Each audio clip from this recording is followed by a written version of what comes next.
જો તમે વોટ્સએપનો ઉપયોગ કરતા હો તો આ વિડીયો ભૂલથી પણ સ્કીપ ના કરતા, કારણ કે આજકાલ વોટ્સએપ ઉપર બ્લરી ઇમેજીસ મોકલીને નવો સ્કેમ ચાલી રહ્યો છે.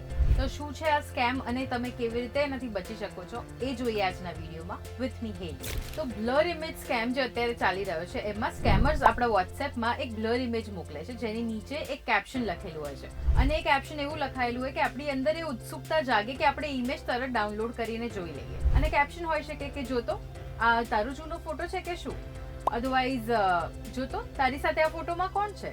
અને જેવું તમે ફોટોગ્રાફ જોવા માટે એ પિક્ચર ઉપર એ ઇમેજ ઉપર ક્લિક કરો છો એવું જ તમારા ફોનમાં માલવેર આવી જાય છે. આમાં સ્કેમર્સ યુઝ કરે છે સ્ટેગ્નોગ્રાફી, જેમાં ઇમેજની અંદર એક મેલિશિયસ કોડ છુપાયેલો હોય છે. એટલે ઇમેજ ઉપર તમે જેવું ક્લિક કરો તમારા ફોનનો આખો એક્સેસ એ જે સ્કેમર છે એની પાસે જતો રહે છે અને પછી તમારા ફોનમાં રહેલી બધી ઇન્ફોર્મેશનનો દુરુપયોગ એ લોકો કરે છે. તો આનાથી બચવા માટે શું કરી શકાય?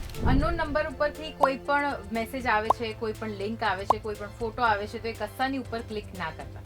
અને કોઈ નોન નંબર પરથી પણ જો કોઈ બ્લરી ઇમેજ આવે છે કે કેપ્શનની સાથે આવા તો એ પણ ક્લિક ના કરતા, કારણ કે બની શકે કે કદાચ એમનો ફોન હેક થયેલો હોય. પછી તમારા જે ફોનમાં વોટ્સએપનું વેરિફિકેશન છે એને વધારે સ્ટ્રોંગ કરવાની જરૂર છે અને 2 સ્ટેપ વેરિફિકેશન ઓન કરી દો. ફોનમાં એક સારી એન્ટીવાયરસની એપ ઇન્સ્ટોલ કરી રાખો.